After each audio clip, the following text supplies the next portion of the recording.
Good afternoon. How's everyone doing? Excellent.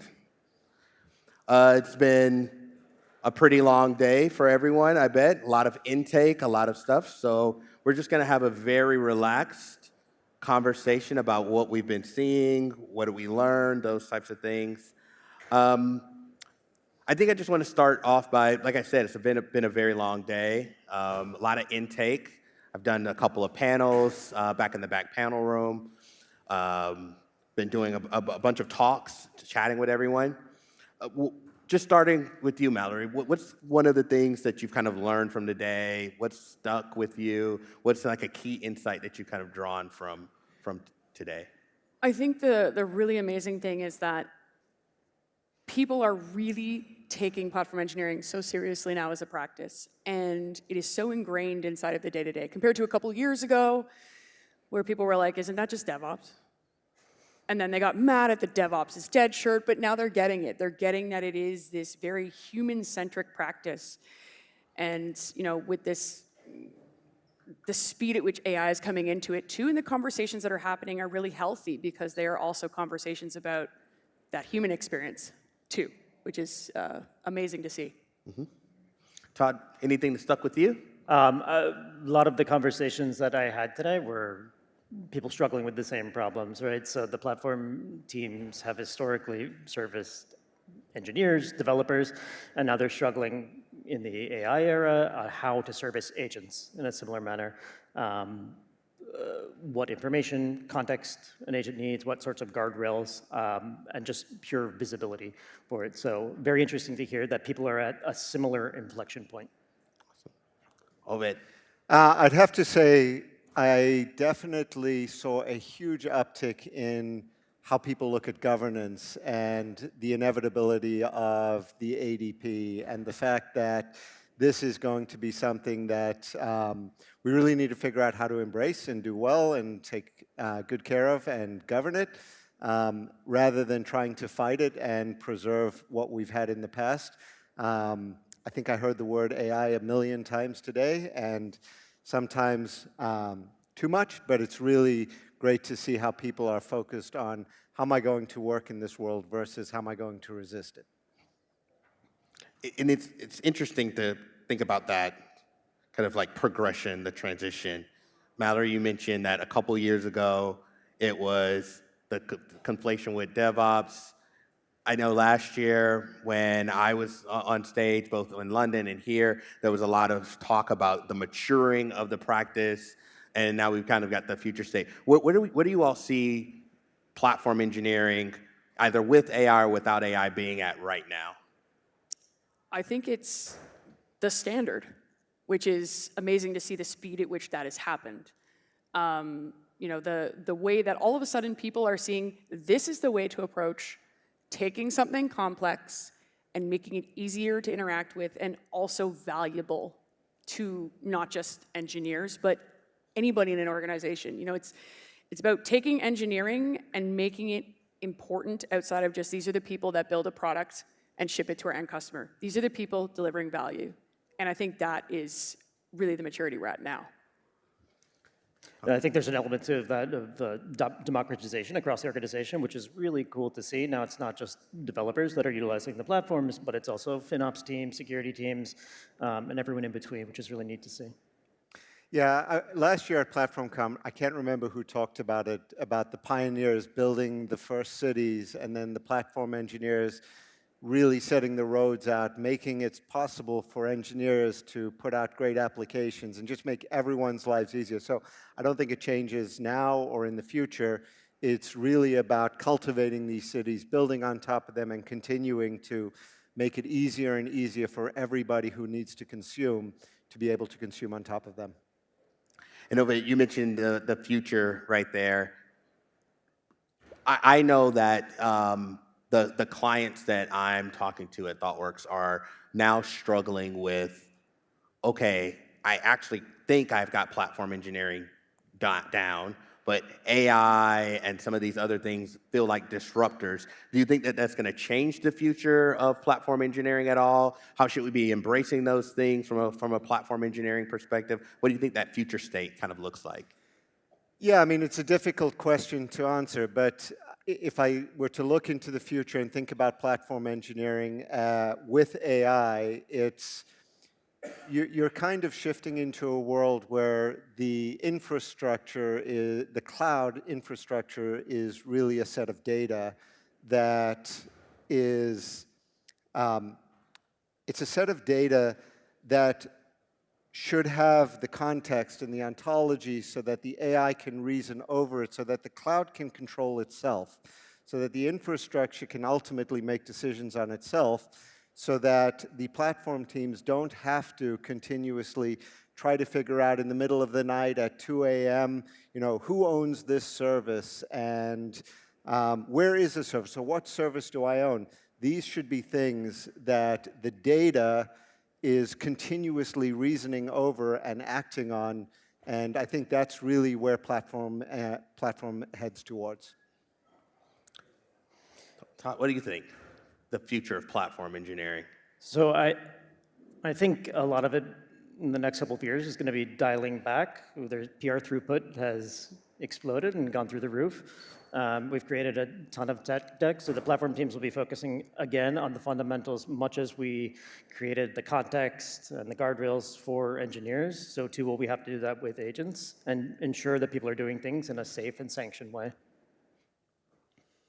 Yeah, just to add to that, what I'm starting to see in the organizations I work with, and then obviously working with partners like you guys too, is platform engineering as a team inside an organization is becoming one of the most critical parts, because you are the team that can interface between engineering and the business and finance and the engineers and all of these other different layers, because you have the conversations and you build the system that unites the organization. And it sounds very unicorns and cheesy, but it's true. And I think platform engineering teams will become the central pillar to what makes not just AI adoption scalable, but the future of system development inside of a lot of organizations. So it makes that skill set incredibly valuable. It's interesting. We talked about AI, talked about without AI. Last year I had a bit of AI fatigue, and now I've kind of embraced it. I'm a singularity believer now. But how much do you all think from, there's all of these different concerns with AI usage now, governance. You mentioned the context window, appropriate use of AI. One thing that came up multiple times, both here in New York and in London, was security, cost control. What do you all think about the role that platform engineering will play in helping to kind of provide structure around some of those things that organizations have started struggling with? I think it'll be a huge focus on the plumbing, right? On that context, on defining what the guardrails are for the various different consumers, be it human or machine. And then there's a huge economic component as well, right? How do we do things in a way that is scalable and that it's not going to burn through a ton of tokens? It's an incredibly broad question. Yeah, right. And I think it goes back to maybe what I was saying before about your cloud is a set of data. And that data contains the ability to act on any of those topics, security, cost, whatever it might be, that are typically security teams inevitably come to the platform teams to act on it. And the FinOps teams inevitably come to the platform teams to act on it. And as you said, the plumbing's absolutely critical in order to do this. But in order to get that right, you're going to have AI that can reason and be deterministic and get the right answer so that eventually the platform teams can make it autonomous. I mean, it has to be accurate, it has to be defensible, and it has to continuously do it on a grounded truth state that is the living state rather than some representation that might have changed at any point in time. So this is a hard problem to solve, which means the platform teams have this incredible opportunity to maybe make sure that they understand how the systems should behave so that when the AI, which is, we've hidden infrastructure from everybody from the last 10 years. Now we're exposing infrastructure to machines. And it's a completely different problem to solve, which means that we need to retool and we need to make sure that as we do this, we can take advantage and solve all of those problems that you talked about, because they all inevitably come to the platform teams, and that's going to be handled by orchestration and automation on top, underneath that intelligence. I think I'll take a little bit of a different approach here. And the most important thing for me is that AI adoption as a whole, and just the state at which it exists in currently, is doing something very interesting. And it is forcing us to face our own humanity in a very different way than I think any of us could have ever prepared for. It's forcing us to ask questions about who do we trust?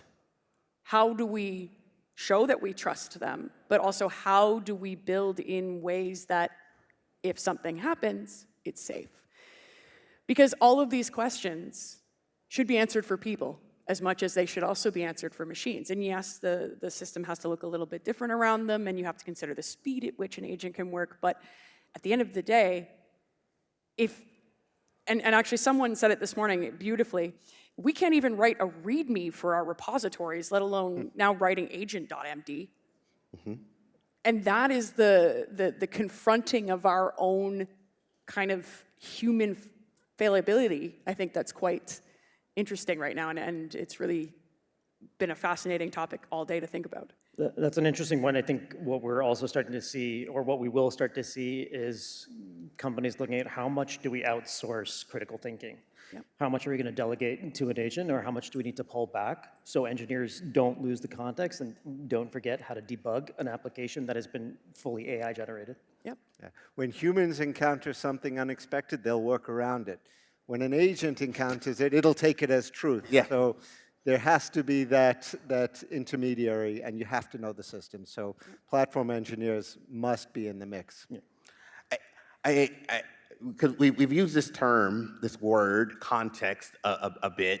And I think about early on in platform engineering, I think we kind of all knew what the building blocks of a traditional platform, engineering platform was, right? We knew, hey, we're going to need some developer experience. We're going to need to manage infrastructure. We're going to need to do orchestration. CI/CD was in there. So we had these kind of building blocks. In this age of AI, and I was fortunate enough to listen to Patrick Dubois in London talk about kind of like some of his building blocks for an AI-powered platform, engineering platform. What are you all's take on, are all of those traditional building blocks holding true? Do some need to be swapped out? What does that kind of blueprint of the building blocks look like for kind of an AI-powered platform now? I mean, I just gave a talk on it. But plug. Yeah, exactly. The reality is that base IDP that we've all worked on building still exists. It is still the foundational layer, and it has to be at a certain maturity before you can put an agent near it. And the thing is it has to evolve, and we have to look at the probabilistic versus deterministic paths and what we think about those, which ones can be hybridized, and from there build that governance piece and build that harness piece that gives the agents that human kind of brain power of, I know what my job is, I know how I'm supposed to do it, I know where I'm supposed to do it, and I have the appropriate access, roles, and boundaries to do that job. But that's all built on that foundational platform. It's just got some extra bits. Yeah, I don't think it changes necessarily what the role of a platform engineer is going to be, but we focus less on UI. We focus more on a headless experience for agents, right? But everything that you said is still going to be imperative. The IDP is still core, whatever you call it. A knowledge graph, a context lake is critical and fundamental, and ensuring that it's up to date and it's as dynamic as the changes that are happening, not just organizationally, but also architecturally from resources. So it has to be able to adapt quickly. I think to add on top of that, especially when you talk about knowledge graph, it's the number one building block is probably making sure you have an ontology, something that AI can reason over deterministically. I mean, this is why most AI fails, because it's guessing unless it knows exactly what the relationships are, what things are, that the taxonomy is intact. So that's probably the biggest building block that makes this problem so difficult to solve. I mean, talking about including agents in workflows or, you know, in the IAC world, using it to write tariff, that's easy. That's a rounding error. The hard part is changing infrastructure in production, changing things in, that is a first-class citizen that cannot be wrong, which means that if you get this building block wrong, AI will continue to fail because you can't trust it, and the first time it messes up will be the last time you use it. So that's maybe the first place to start, is to make sure you have that knowledge graph and the ontology built out so that the AI hits it and can reason and get it right every time. I call it the definition of done. Yes. I like that. I like that. Switching, we'll come back to AI for a little bit, but I want to switch and ask you all's opinion on something that I still see a lot of the clients that I have struggle with, which is still, even now, the justification for the platform, right? Which is, hey, I go into, you know, many organizations here are not looking at metrics, aren't looking at, you know, hey, here's going to be the impact in ROI, being able to tie that back to business value. Either you can answer this one of two ways. What are you all seeing as the justification, kind of the defensibility of the platform? Or what are some of those key metrics that organizations should be tracking on to identify, hey, we're going to see and be able to have evidence for the ROI or the investment in the platform? I see a kind of a taxonomy of metrics. So, you know, everything you measure should be things that matter to different layers of the organization. So, yes, you can measure developer experience metrics, and that's important to devs and to managers, but those should be able to be translated into value for the business. You don't walk up to them and say, this is like the, you know, time to deploy. That doesn't matter to the business, but what matters to them is being on time, or able to deliver features fast, to keep their customers satisfied, to make money, and to be able to innovate. So translating the metrics you do measure into different value is really, really important. And that's, you know, the thing I'm seeing teams really start to pick up on that and start doing it very well. But you have to have the ability to look at a stakeholder and say, what do they care about? Why should they care? And be able to answer that question with whatever it is you're measuring and contextualize it. There's going to be three areas, right, that are important for tracking the ROI or understanding what the impact is. Can we mitigate or reduce risk? Are we going to increase profit? Are we, you know, impact revenue somehow? Those can be differently important in different regards for different teams and for different products, and the platform team may or may not have the ability to influence, depending on what they have built out, those various different metrics. And it's hard, as engineers, you might not be used to treating your platform as a product and understanding how to justify its existence and maybe what you're going to do, how much you're going to invest in it. So tracking something as simple as DORA metrics is not going to suffice. It has to be, as you were saying, a little bit more holistic. Difficult question. How long is a piece of string? This could be answered in a million different ways. I think, you know, the most common thing we see is everybody wants to take the things that people shouldn't be doing away and replacing that with things that they should be doing. So really, it differs from person to person. As you said, it's not really just time to deploy, but that is a key component, because if I deploy faster, the business does better, but if I can deploy without people, I can get people to do other things, and if I can use more tokens, maybe that's replacing people, maybe it's not, but I think it's really different, very difficult to answer. Mm-hmm. Owen, I'm going to start with you on this question. Knowing what kind of products you all have there, I know that a ton of organizations that I work with are struggling to define what AI governance means and execute what AI governance should mean within their organization. for folks that are kind of struggling with this idea of that, what's kind of a key trend that organizations should be looking out for when it comes to AI governance? And I know that's kind of an open-ended question there, but like, what's something that you're focusing in on from an AI governance standpoint? Look, again, very, very broad question, because AI governance, until you understand the value that you're getting from it, how do you even know what to govern and where to govern it? But I think there are a few things that organizations should be able to put in place, especially around the infrastructure that they're using and the costs that they're seeing and the policies that they need to, security and cost, as you said earlier on.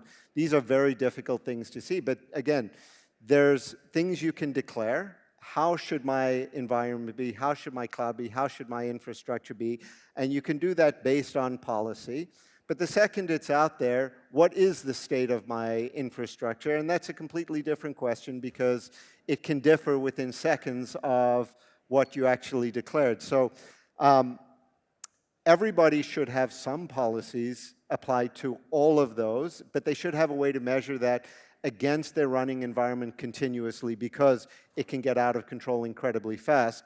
And that's a hard thing to do, which means you always have to have that ground truth state available to you, not some representation of what that state is supposed to be. So it's very different than querying what you think things are versus querying what you know things are, what the existing state is.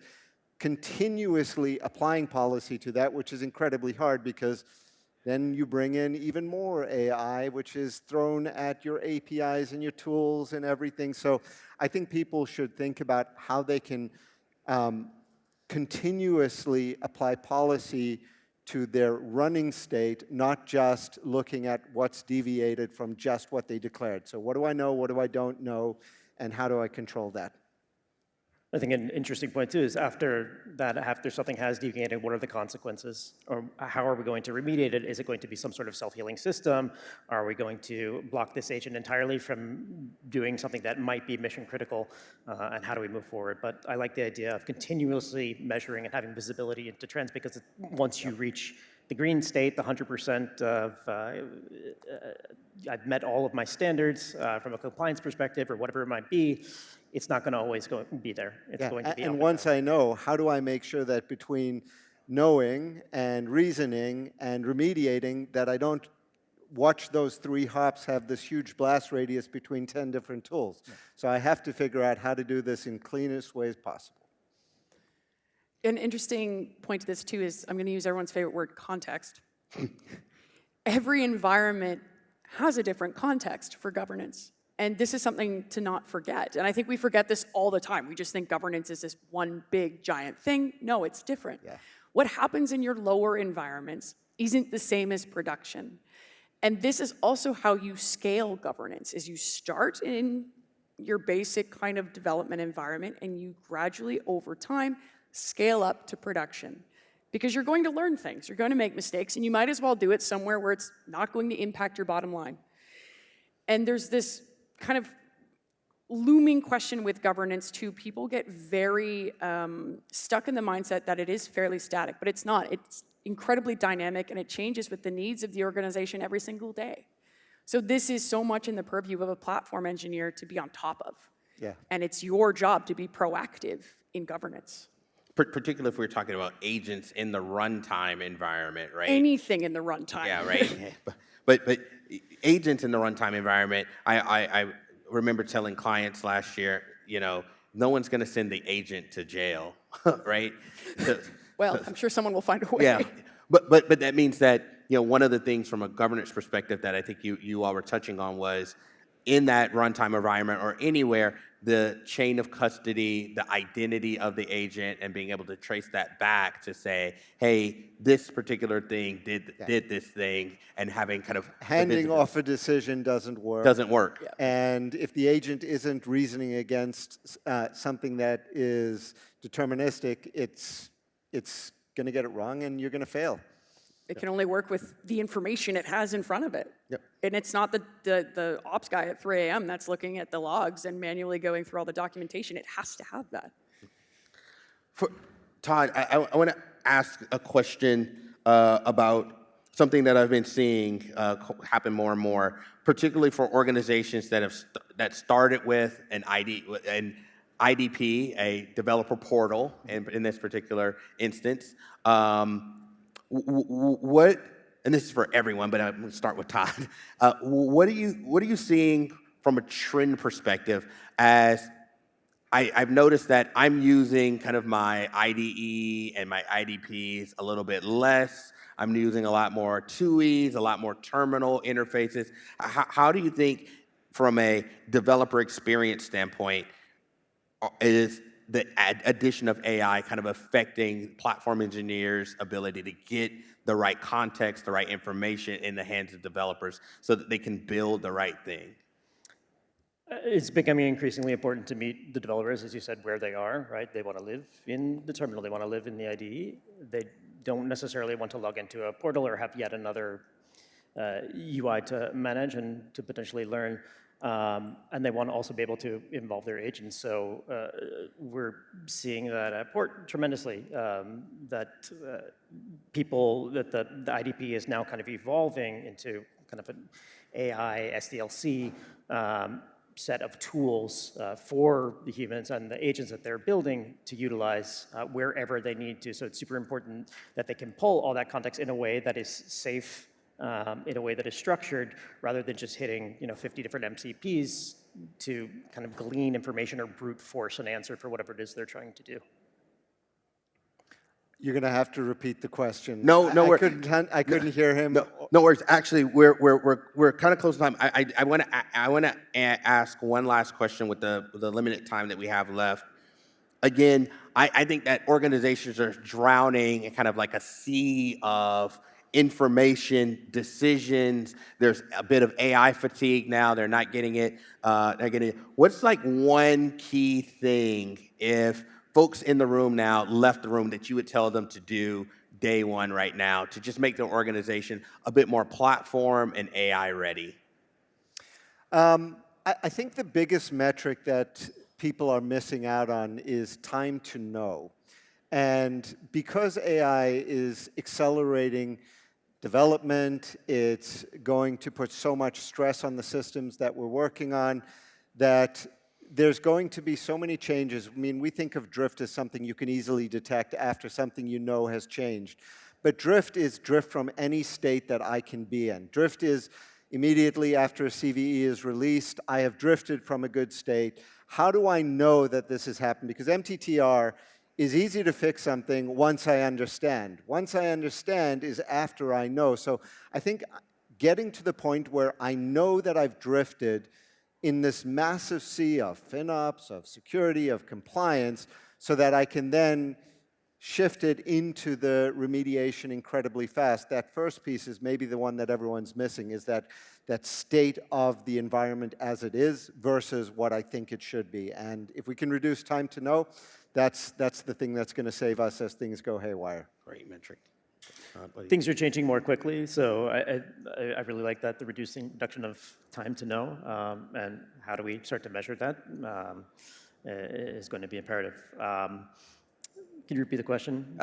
One thing, drowning in the sea of information, one thing that organizations should start doing as they leave the room, or folks in the room, what should they start doing? I think ensuring that as you move into either adoption of coding assistants or building out agents, that you have the harness in place, that you're starting to think about governance in a more dynamic way, that you're starting to think about context in a way that is going to be reflective of the actual state, and then you can start to do the cool stuff. Regardless as to where you are in your AI journey, your IDP has to be solid. That foundation must be there. And ask yourself the question, whether or not you're bringing an agent in, if this was a new person coming into the system, would they be able to understand it without having to ask people to give them specific knowledge? Can they find the information they need? Because that will help not only the people, but the eventuality of the autonomous actors too. Great. So it looks like we have to start measuring time to know, build a harness, have our IDP solid. All right, I think, can I keep going? Oh, man. Whoa. Open the door. Okay. Well, yeah, I am in between you all and some drinks. I see a very strong head nod from a couple folks in the back there.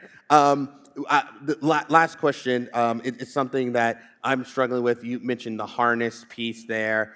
Right now, really struggling with, and would love to get you all's opinions on how to scale that harness piece, right? I've got a harness built.